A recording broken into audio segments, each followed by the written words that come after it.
Change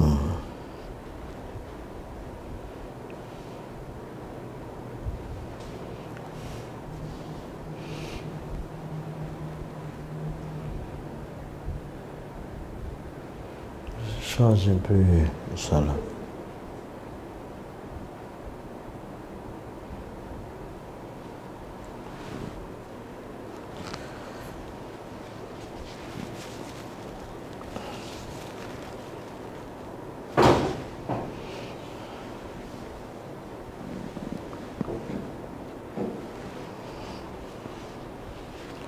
Alors c'est ok, voilà, on est parti. Ça fait plaisir de se retrouver. On est parti.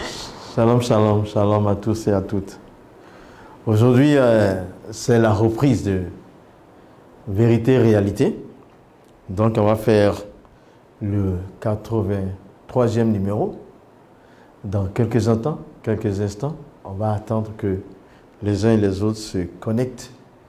Mais déjà, je peux dire, cette année-là, elle est faite par Dieu pour sa fille que tu es, pour son fils que tu es. C'est ton année. Peu importe la manière dont ça a commencé, il reste encore beaucoup de choses, sauf la parole de l'Éternel. On peut toujours bouleverser les données en ta faveur. Il peut créer une situation pour que tu aies une situation meilleure. Donc, on reste ensemble pour quelques minutes. Vérité, réalité, vous savez que ça concerne beaucoup l'islam. C'est surtout pour, d'un côté, pour vous, le corps de Christ, membre du corps de Christ. C'est pour vous, afin d'avoir des informations. Et puis en même temps, c'est apologétique pour les musulmans, leur donnant des preuves. Toujours les ramenant vers la Bible est la vérité. Donc, on ne se lasse pas de chercher pour vous livrer le contenu de nos recherches, afin que vous soyez meilleurs. Parce que les temps sont très très mauvais, vous le savez. Plein de choses qui se passent. Le corps de Christ doit être fortement équipé. Et c'est vous, les plus jeunes. Nous déjà, à nos âges, nous sommes les demi-personnes, les demi-hommes. Vous êtes des hommes complets encore. Vous pouvez, on a fait déjà, je dis ça parce que on a fait un parcours que vous n'avez pas fait. Et logiquement, ce n'est pas les parents qui enterrent leurs enfants. Donc, on vous prépare. On donne nos épaules pour que vous puissiez monter dessus, pour être meilleur en continuant la lancée. Voilà. En allant plus loin, en étant plus fort, en étant plus fort, plus rapide, puissant dans l'esprit et dans la parole. C'est ainsi que le royaume de Dieu va prendre de l'ampleur pour préparer le retour de Jésus. C'est ainsi qu'on va arriver à vider les mosquées pour envoyer le contenu dans nos églises que vous dirigez. Que Dieu vous bénisse abondamment. Donc, je vais laisser quelques bénédictions d'anciens de la part du Seigneur par le Saint-Esprit sur toi. Avant que les gens ne se connectent, je proclame que Jésus-Christ est le Seigneur des Seigneurs, qu'il est le Seigneur de ta vie et la mienne. Je proclame qu'il est mort sur la croix, mais qu'il a été vainqueur de la mort, qu'il est ressuscité. Je proclame qu'il allait au ciel en posant de 500 personnes à la fois et qu'il est assis à la droite du Père pour intercéder pour toi. Toute l'année durant, à tout moment, Christ est à la droite du Père. Et l'objet, c'est toi. Il intercède pour toi. Alors je proclame que la mort du Christ est une œuvre accomplie. À travers elle, nous recevons la bénédiction. Il a porté la malédiction, Galates 3, 13 nous dit. nous recevons les bénédictions. Alors, nous avons la bénédiction essentielle de base, la bénédiction de base. Par notre salut en Christ, nous sommes généralement bénis sur le plan de la base. Mais chaque domaine de nos vies a besoin d'une bénédiction. Alors, sois béni financièrement, sois béni matériellement, sois béni spirituellement, sois béni familialement, sois béni professionnellement, sois béni dans le domaine de ta santé. Attire les faveurs de Dieu sur toi. Durant l'année 2024, ça sera pour toi le début des années de gloire. Et tout ça, je le dis au nom de Jésus. Et j'attends aussi qu'on ait plus de personnes qui nous assistent. À Viviane, il y a Apollinaire, Amani, Nyangui, Esther Ganon, Davila Lorraine. Alors, vous savez, on est ensemble. Il y a aussi que nous avons ouvert un compte sur TikTok. Nous allons bien travailler là-bas aussi. Partout. Il faut aller sur tous les fronts, pour apporter le règne du Christ. N'hésitez pas à le faire. C'est la gloire de Dieu. Ok, est-ce que nous pouvons commencer maintenant? Ou bien encore? Dans 2-3 minutes, on me dit, c'est 2-3 minutes.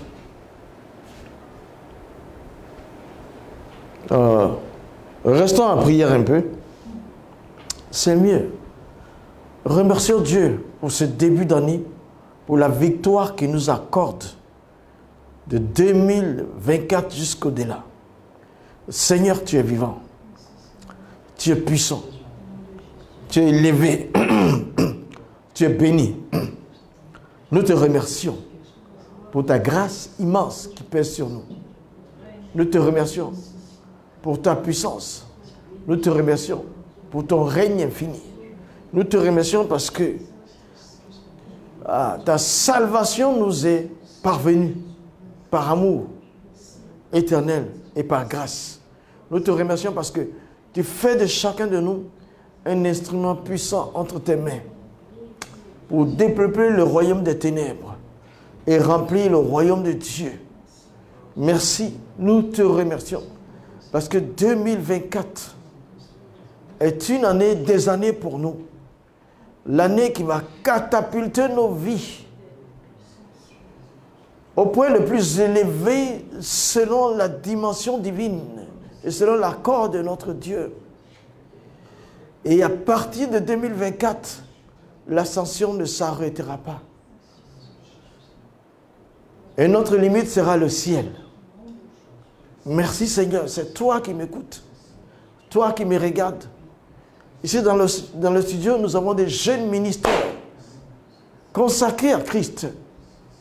Et moi-même, et toi, chacun de nous et sa famille bénéficiera de ces paroles que je proclame par le Saint-Esprit ce soir. Que l'esprit de mort s'éloigne de ta vie. Que le scandale ne soit pas dans ton existence. Et que les accidents s'éloignent de ta vie. Et que ce que le diable t'a volé soit récupéré. Et ne perds plus tes acquis. Tu gardes tes acquis et tu avances sur de nouveaux terrains. Merci Seigneur. Merci Dieu vivant. Merci Dieu puissant. Il est digne de louange. C'est notre Seigneur, le roi des rois, le Seigneur des seigneurs. Jésus le Christ vivant. C'est lui notre Rédempteur. C'est lui notre Salvateur.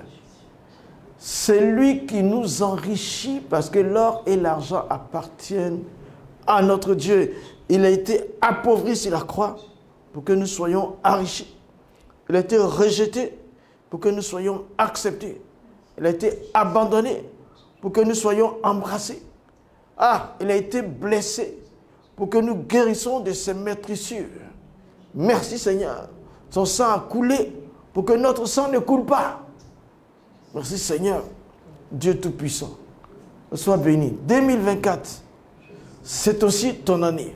Nous, chez nous, à la Bonne Voie, nous l'avons appelé 2024, nous l'avons appelé l'année de croissance et de fidélité. Il faut que tu croisses dans tous les domaines de ta vie. Que tu te multiplies dans tous les domaines de ta vie. Que la gloire de Dieu soit sur ta vie. Toi qui nous regardes, toi qui es ici dans le studio. Merci Seigneur, notre Dieu et notre Roi. Nous bénissons ton nom et nous te confions ce moment par la puissance du Saint-Esprit. Merci Seigneur, nous savons que nous avons ton autorisation, nous avons ta caution, nous avons ta proclamation, nous avons ta désignation, nous avons ta sélection, nous avons ton choix pour ce programme. Dans le précieux nom de Jésus. Amen. Alors, on peut aller maintenant. Il y a quelques personnes. Je vois mon ancien Deboucha Bernard. Merci. On va aller. On va quand même commencer. 42 personnes en ligne. Ok. C'est bon pour un début, hein? Ou bien tu vas atteindre 50. On va commencer. C'est bon. 47. Ok, 3 personnes. Réjouissez-vous, cher ami. Ne laisse personne voler ta joie. Réjouis-toi dans le Seigneur. Peu importe les circonstances et les événements, Dieu contrôle de tout. Réjouis-toi. Réjouis-toi. Sois vigoureux, fortifie-toi et réjouis-toi. Sois fort dans l'esprit. N'abandonne pas la foi, la lecture de la parole de Dieu, la vie de prière. Ah! Hey! Ta justice paraîtra en plein midi, Et ton étoile va briller en plein jour, en plein midi. On verra ton étoile briller. C'est lui, c'est elle. On croyait qu'elle ne pouvait pas. On croyait qu'il ne pouvait pas. On croyait qu'il ne pouvait pas avoir. On croyait qu'il ne posséderait pas. Mais il possède parce que Dieu lui a donné. Aïe, c'est ton partage. Merci Seigneur. Tu nous fais du bien. Au nom de Christ Jésus. Amen. Maintenant, je crois que les voix sont dégagées. Nous allons avancer. Vérité, réalité, il y a eu une pause assez longue. Durant le temps des fêtes, nous abordons le 83e épisode, Vérité et réalité. Notre sous-thème sera les confusions dans l'islam, 19e partie.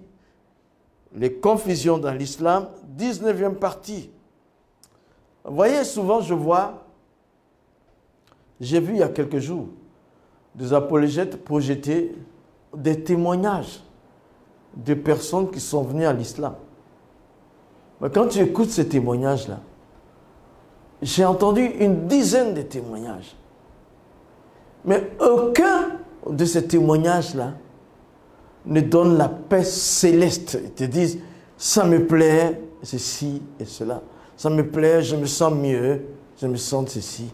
Mais on ne te donne pas l'assurance du salut, la paix profonde que le paradis a ouvert pour toi. J'ai entendu une dizaine de vidéos de jeunes filles, de jeunes gens, de personnes adultes musulmanes. Mais laissez-moi vous dire, il y a certains qui disent qu'ils étaient chrétiens. Non, tu n'as jamais été chrétien. Non. Parce que quand tu es chrétien, tu as tout à la fois. Tu n'as pas besoin d'aller ailleurs. Des gens qui sont dans des dérivés de la foi chrétienne. Voilà. Nous avons la vie éternelle. Nous savons où nous partons si nous quittons cette terre. Vérité, réalité, 83e épisode, sous-thème, les confusions dans l'islam. C'est avec l'autorité du Christ Jésus que nous faisons cette émission. C'est avec l'assistance de tous ceux qui sont là, toute cette jeunesse de la bonne voie qui prend son temps pour que vous receviez ces informations. C'est avec la collaboration de Royaume Vie Média et Radio JLC et toute la grande famille, la bonne voix. Avec, surtout, je vois déjà mon épouse qui est là. Avec surtout l'appui dans la prière de Maïmouna, mon épouse, la femme la plus belle. Que Dieu vous garde, que Dieu vous bénisse. On va donc, les confusions dans l'islam. Première confusion, c'est que Mohammed ne s'est-il pas trompé? Je pose la question, le développement va nous montrer. La première confusion, à la fin de ce développement, on saura. Mohammed ne s'est-il pas trompé en recevant ces révélations? On va passer directement par l'écriture. La sourate 53, le verset 3. Il dit, par l'étoile à son déclin, votre compagnon ne s'est pas égaré, il n'a pas été induit en erreur. Il ne prononce rien sous l'effet de la passion. Ce n'est rien d'autre qu'une révélation inspirée. Et donc, ces 4 versets nous indiquent de la sourate 53, à partir du verset 3, précisément le verset 3, nous indique que Mohammed, le messager d'Allah, recevait que des révélations venant d'Allah. Il n'a rien dit sous l'effet de la passion. Le Coran est la première révélation, les hadiths le suivent. Et ces versets nous disent que tout ce qui vient de la bouche de Mohammed, et la vérité est une révélation venant d'Allah. Tout ce qui vient de sa bouche. C'est ce que nous ressortons de la sourate 53, verset 3. Mais nous y voilà. On va vérifier cela. Mais pourtant, Mohammed lui-même, il dit, dans la sourate 93, versets 7 et 8, c'est écrit là, le Coran dit, du moins, ne t'a-t-il pas trouvé orphelin alors qu'il t'a accueilli? Ne t'a-t-il pas trouvé égaré alors qu'il t'a guidé?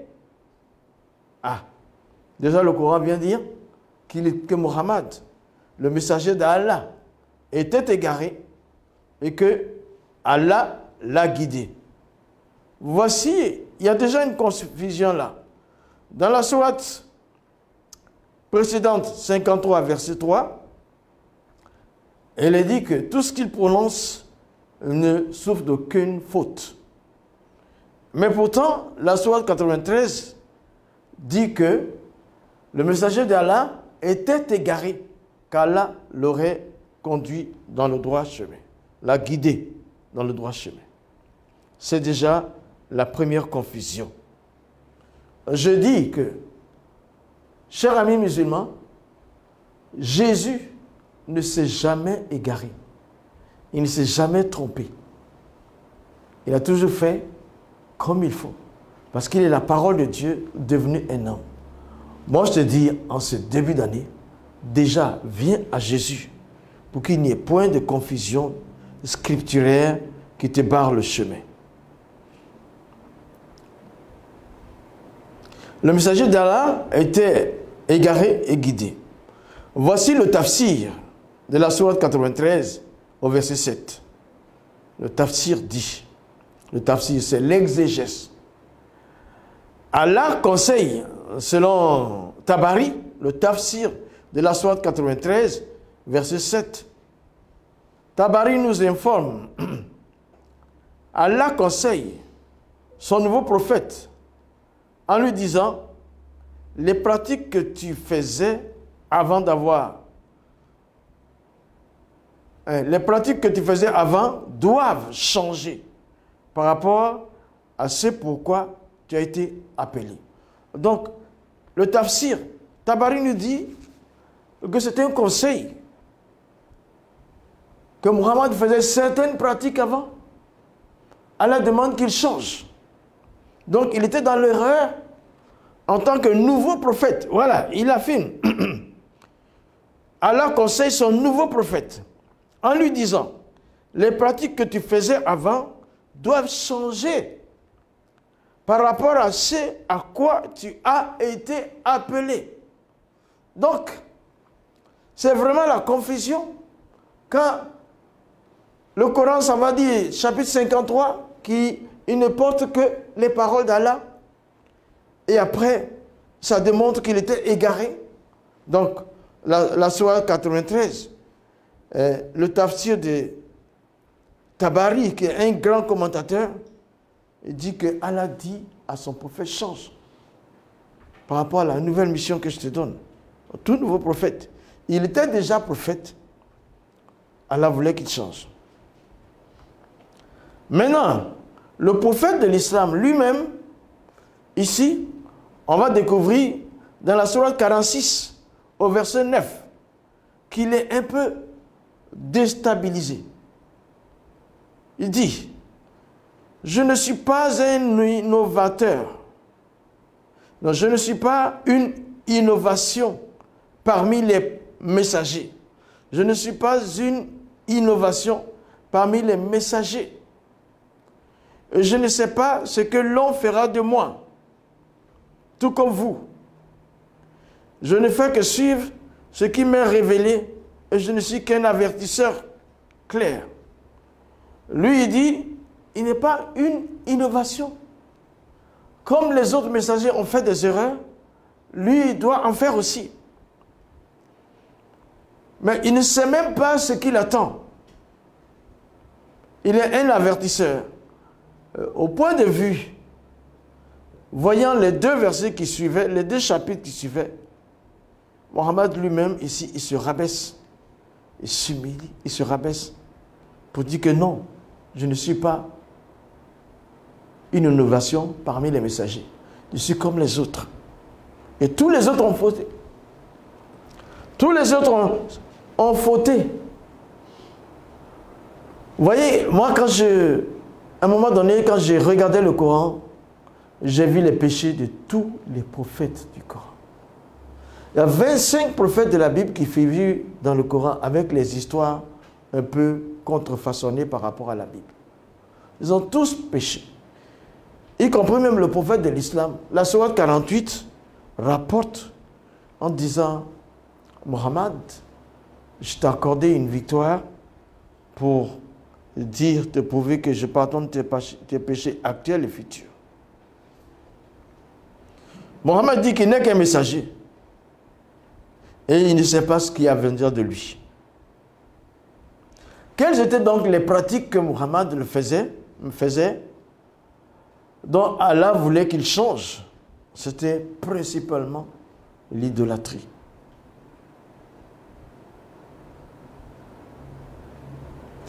Mais c'est donc très confus.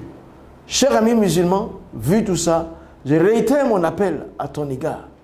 Viens à Jésus tout simplement. Maintenant, continuons dans cet élan-là toujours. Allah et son prophète se sont-ils trompés sur la création dans les sourates suivantes? Allah et son prophète, est-ce qu'ils se sont trompés concernant la création dans les sourates que vous allez entendre? La sourate 88, au verset 20, la terre est plate. Dit la terre est plate. Tout le monde sait qu'elle est ronde.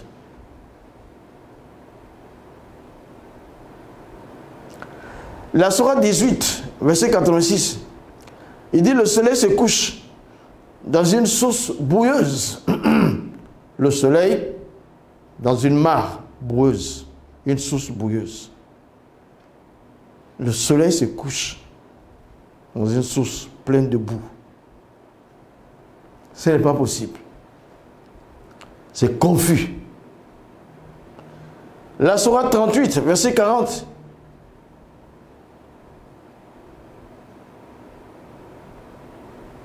Non, je vais citer la sourate 65. 65, verset 5. Je préfère la sourate 65, verset 5. Les étoiles sont des projectiles pour lapider le diable et l'empêcher d'entrer au ciel. Surah 65, verset 5. Les étoiles sont des projectiles pour lapider le diable. C'est comme des missiles pour empêcher le diable d'avoir accès au paradis. C'est confus ça. Tout est charnel. Tout est charnel. C'est plus qu'une grande confusion. Pour Allah et son messager, qui nous rapporte tout ça. Et pendant que il est supposé que le messager ne se trompe pas, que toutes les révélations, tout ce qu'il dit de la bouche vient d'Allah. C'est confus. Et je m'avais dire même, pour appuyer, parce que hier encore, j'ai vu un apologète sur Facebook qui disait, il y a un chapitre de Matthieu qui manque ici, un chapitre de ceci qui manque tant dans la Bible. En son temps, nous avions fait une vidéo qui démontrait qu'il y avait 36 différents Corans. 36 différents Corans. Et après, j'ai vu que d'autres personnes et qui ont fait plus de recherches ont trouvé. On parlait de la même chose. Je peux citer J. Smith. 36 différents Corans où les versets ne sont pas les mêmes. 36. Et on dit que le prophète de l'islam, il ne se trompait pas. Que tout ce qu'il recevait venait d'Allah. Mais en son temps, on va augmenter l'ampleur, le volume de nos recherches dans ce domaine-là. Regarde, on va passer maintenant, toujours, cette confusion-là, elle est bien grande. Où Mohammed ne se trompe pas, elle est bien grande. La Sourate 53, ça c'est le résultat du climat. La Sourate 53, versets 19 à 23. Que vous ensemble les divinités Lat et Uzza, verset 20, ainsi que Manat, ce troisième autre. Serait-ce à vous, serait-ce à vous le garçon ou lui la fille? Que voilà donc un partage injuste. Ce ne sont que des noms que vous avez inventés, et vous et vos ancêtres. Bon, le contexte ici nous fait comprendre que vous ensemble des divinités Lat et Uzza, ainsi que Manat, ce troisième autre. C'est le prophète Mohammed avec les Mécois. Il citait même, ces trois divinités citées sont des divinités mécoises, des dieux, des polythéistes de la Mecque. Et Mohammed, voulant faire un arrangement, s'est mis à les vénérer, jusqu'au point même qu'il s'était prosterné devant elles. Et quand il s'est prosterné, et quand les autres musulmans ont vu qu'il s'est prosterné, ils ont rapporté ça à ceux qui sont dans la mosquée. Et ils se sont prosternés là-bas aussi. Pendant quelques jours, c'était les faits. Et les polythéistes étaient très heureux, eux-mêmes, de se prosterner. Voici que Mohammed, maintenant, apprécie nos divinités, Alat, Manat et Al-Uzza, même qu'il a demandé leur intercession. C'est alors que, pendant quelques jours, les polythéistes étaient très d'accord, les idolâtres de la Mecque. Ils sont prosternés avec les musulmans. Certains sont même allés dans la mosquée. Et certains musulmans de la mosquée se sont prosternés avec les idolâtres. Parce que Muhammad l'avait fait. Après quelques jours, dans un hadith, Al-Tabari Histoire de Al-Tabari, volume 6. Histoire de Al-Tabari, volume 6, nous informe que Djibril, l'ange, est venu vers Mohammed et lui a dit, Djibril vient trouver Mohammed et lui dit, qu'as-tu fait, Mohammed? Tu as récité aux idolâtres mécoises ce que je ne t'ai pas dit de la part d'Allah.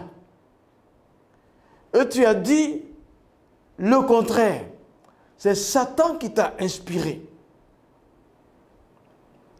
Le messager d'Allah, entendant cela, ressentit une très grande frayeur et se repentit devant Djibril. Alors, une nouvelle révélation vint l'encourager. Et le messager d'Allah retourna à la mosquée et il a récité le verset 100 mètres, Alat Manat Al-Ouza maintenant. Il a omis de citer les divinités païennes dans la mosquée. Alors, le polythéisme est quoi? On dit, mais maintenant, il n'a plus récité. Il n'a plus récité le nom de notre divinité. Donc, ils ont conclu que Mohammed s'est repenti sous la pression de Djibril. Mais où était Allah alors?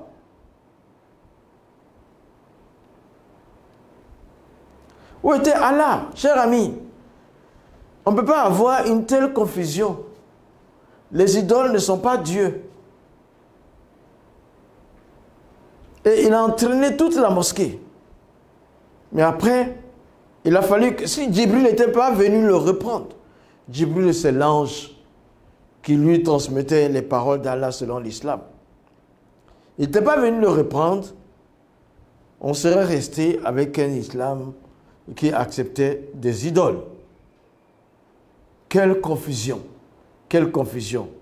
Mohammed est censé ne pas se tromper et avoir des révélations qui viennent uniquement d'Allah. Mais où était Allah quand il se prosternait devant les idoles mécoises? Cher ami, c'est trop compliqué. Jésus, devant Satan,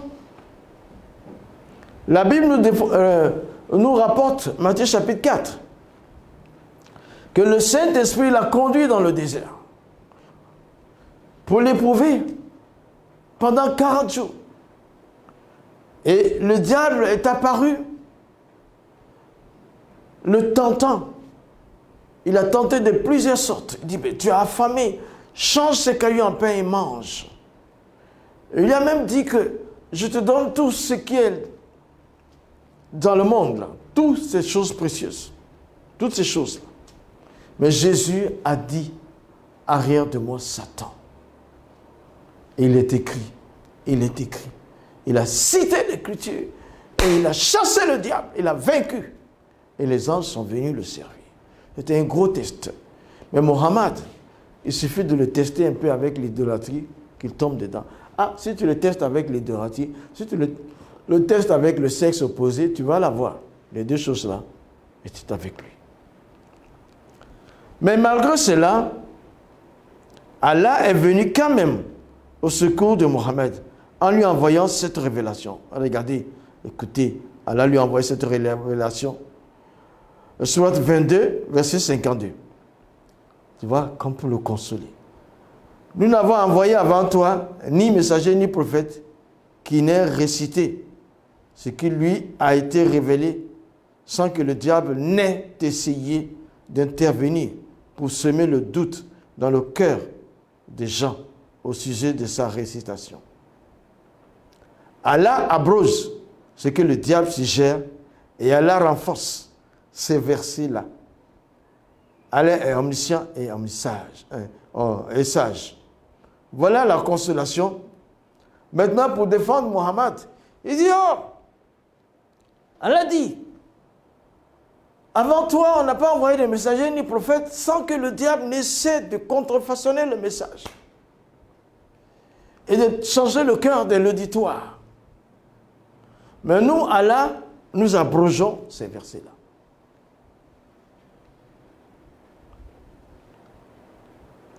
Oui, la tentation est possible, mais avec la foi, tu ne dois pas céder à la tentation. C'est pourquoi Paul dit, 1 Corinthiens, dans le livre 1 Corinthiens 10, il dit, aucune tentation n'était survenue qui n'ait été humaine. Mais Dieu qui est fidèle ne permettra pas que tu sois tenté au-delà de tes forces. Avec la tentation, il préparera aussi le moyen d'en sortir, afin que tu puisses le supporter. Allah vient au secours de son prophète pour l'aider et puis il dit, ah non, Mohammed, c'est bon, ça va, tu t'es trompé largement, tu as adoré des idoles, mais je te dis qu'il n'y a aucun messager, ni aucun prophète que j'ai envoyé vers les gens sans que Satan ne le tente et touche le cœur de l'auditoire. Moi, j'abroge les erreurs qu'ils font. La parole de tout le Coran est comme ça. Il y a des abrogations, mais on ne connaît pas la liste des versets abrogés. Dieu nous dit, chers amis musulmans, écoute en Christ, que nous devons résister à la tentation.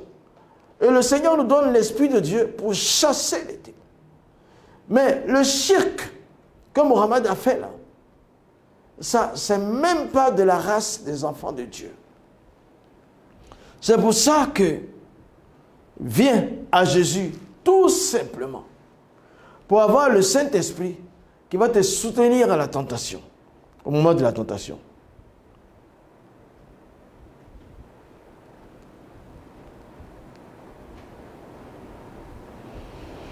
Bon, maintenant, je passe par la deuxième confusion, elle est scripturaire aussi.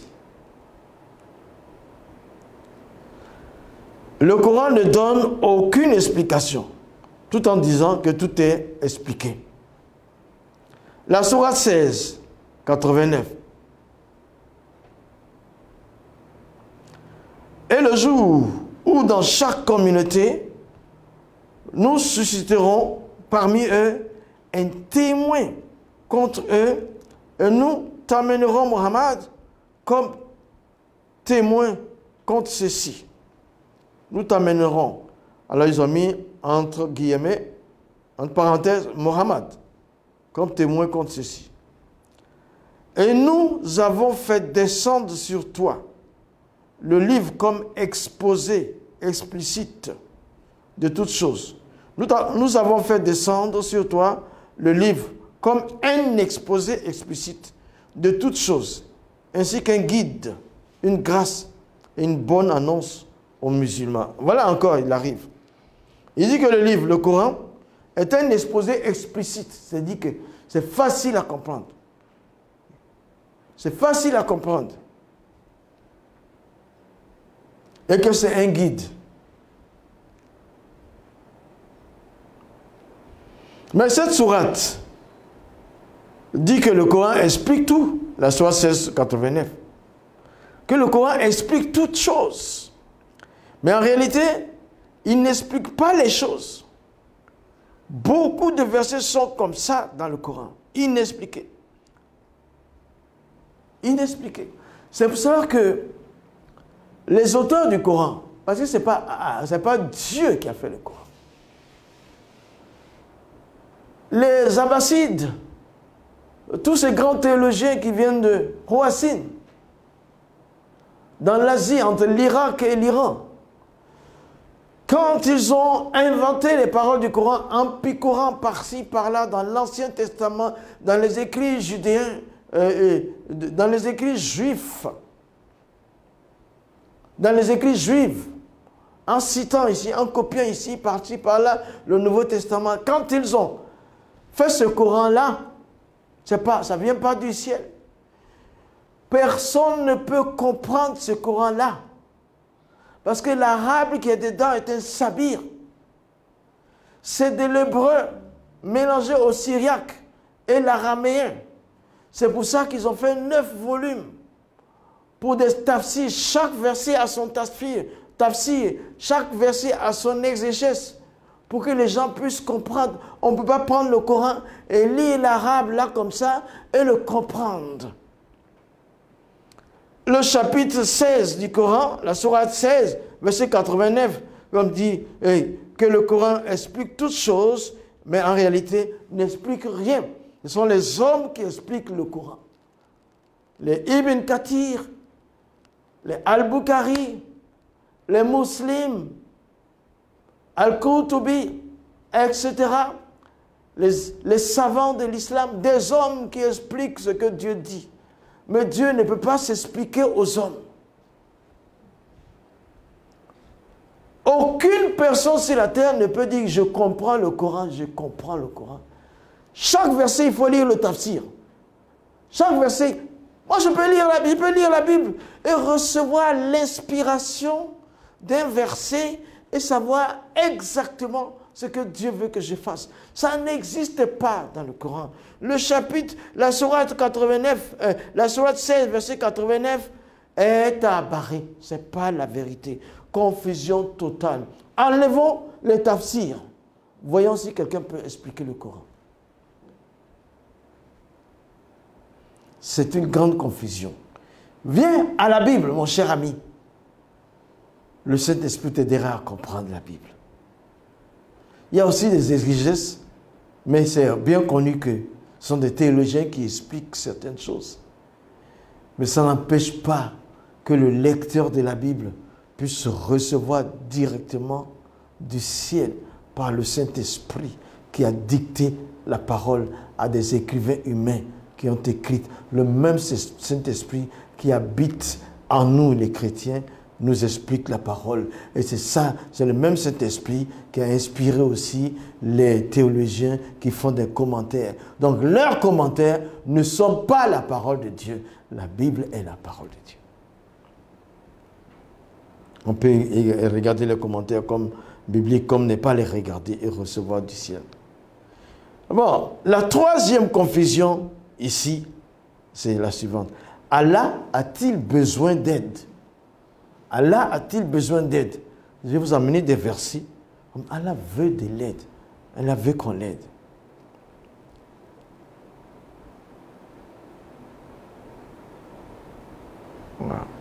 Oui. Ah. Oh, vous qui croyez. C'est le verset 7. Ici, hein, c'est quoi? Soit 15. Hein? Non, non. En écrivant, j'ai sauté la sourate. J'ai laissé le verset. Bon, on va laisser ça. Je vais regarder plus tard. Avant, je vais voir à la fin, là. J'ai noté sur papier. Bon, ça, Allah a-t-il des besoins d'aide? On laisse de côté un peu. Et puis, on va regarder. On va changer. On va prendre l'autre confusion. Allah a-t-il besoin de prêt? Allah a-t-il besoin de prêt? Voilà. Allah a-t-il besoin de prêt? Allah a besoin d'argent qu'on lui prête? Soit 57, verset 11. Quiconque, soit 57, verset 11. Quiconque fait à Allah un prêt sincère, Allah le lui multiplie. Il aura une généreuse récompense.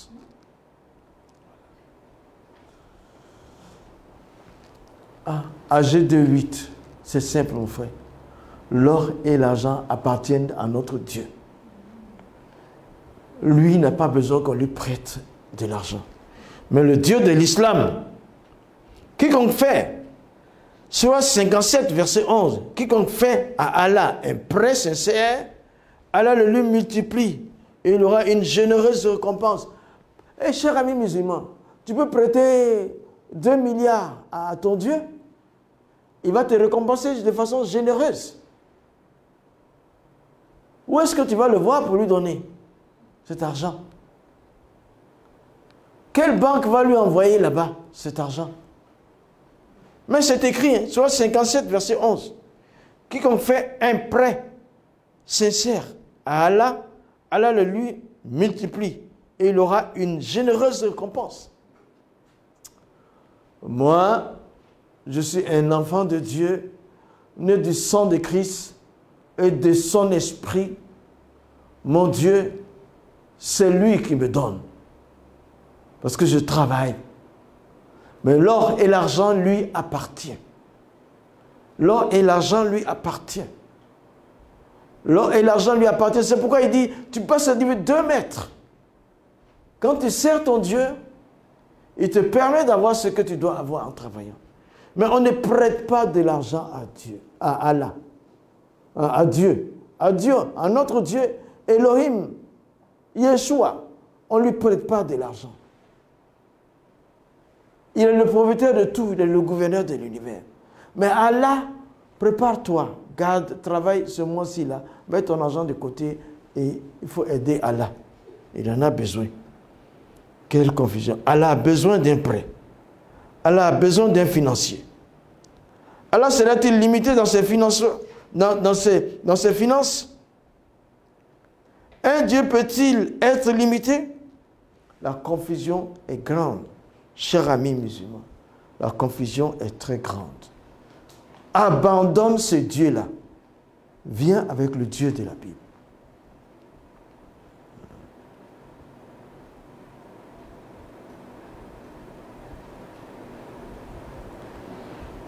Oh, les amis, c'est la 4e, je pense, confusion que je vais aborder et puis on va s'arrêter là. Je suis en train de voir cette référence. Je vais vous l'envoyer dans un TikTok après. Où Allah a besoin d'elle. Je vais vous l'envoyer dans un TikTok. La confusion dans l'islam.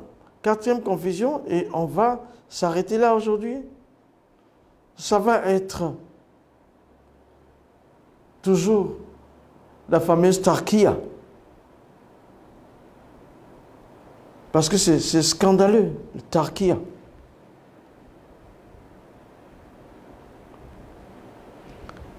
Sourate 16, verset 106. Quiconque a régné Allah après avoir cru, sauf celui qui a été contraint, alors que son cœur demeure plein de sérénité de la foi. Mais ceux qui ouvrent délibérément leur cœur à la mécréance, ceux-là ont sur eux une colère d'Allah et ils ont un châtiment terrible. Ce verset donne la possibilité de régner Allah si nécessaire. Il dit quiconque règne Allah après avoir cru, sauf celui qui y a été contraint alors que son cœur demeure en pleine sérénité dans la foi.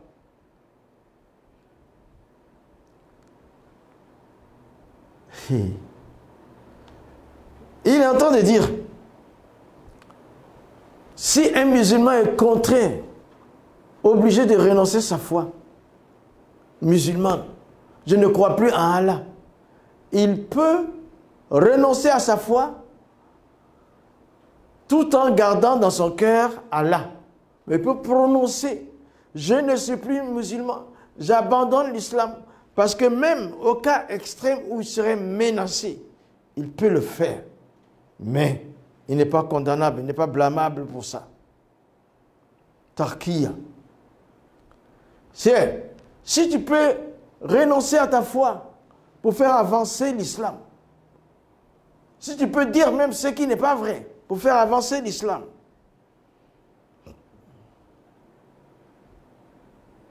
cette révélation coranique, 16e sourate, verset 106, cette révélation coranique vient au secours de l'un des Sahaba, disciples de Mohammed, quand il était torturé. Et puis, un disciple était torturé. Et puis, Allah fait la révélation à Mohammed pour dire il peut renoncer à sa foi, même si il risque sa vie.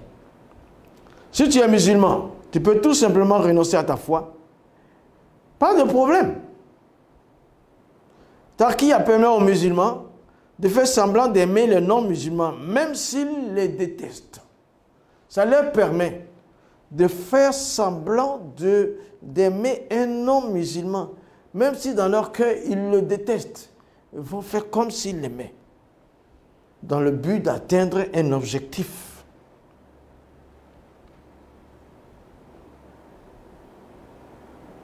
Et la sourate 3, 28 dit que les croyants ne prennent pas pour alliés des infidèles au lieu des croyants.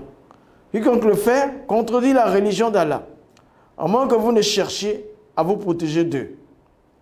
Allah vous met en garde à l'égard de lui-même. C'est à Allah le retour. Dans la sourate 3, 28, carrément, il y a quelque chose d'un peu plus clair. Il dit, ne prends pas pour allié un non-musulman, si ce n'est pour chercher un objectif, pour chercher à atteindre, quiconque fait que le croyant ne prenne pas pour allié des infidèles au lieu des croyants. Quiconque le fait contredit la religion d'Allah, à moins que vous ne cherchiez à vous protéger d'eux. Si je veux me protéger de quelqu'un d'autre qui n'est pas musulman, si je suis musulman, par crainte, je fais semblant de ne pas être musulman. Ce n'est pas possible. Je suis chrétien, je le suis, je l'affirme devant les 15 000 spectateurs qui nous regardent. Je suis chrétien, que tu sois content, que tu n'es pas content, ma vie, que tu ne sois pas content, ma vie dépend de mon Créateur, de celui qui m'a envoyé à faire ce travail, de même que tous les jeunes gens qui sont ici. Nous, chrétiens, nous n'avons pas le droit de renier notre foi, même pour une seule seconde. Non, jamais. Nous mourrons pour le Christ. Faire semblant d'aimer les non-musulmans, même s'il veut les détester dans le cœur. Le Seigneur nous dit, il nous met en garde contre l'hypocrisie. Quelle confusion autorisée par le Coran. Tarkia, mentir pour faire avancer l'islam, faire des alliés, s'allier avec les non-musulmans juste pour échapper à un danger ou préparer quelque chose. Tout ça, c'est de la confusion. Si ton Dieu n'a pas pu te séparer et te protéger, ce n'est pas un homme qui pourra le faire. Sors de l'hypocrisie.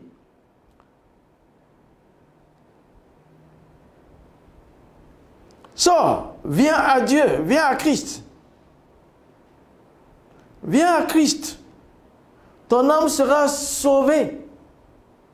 C'est une grande confusion. Viens à Christ. Ta vie sera sauvée. C'est le message que nous te lançons en ce début d'année. Sors de toutes les confusions. Viens à Jésus pour aller au paradis. Chers amis musulmans, c'est la toute bonne nouvelle de l'année 2024 qui commence là. Ne te laisse pas avoir.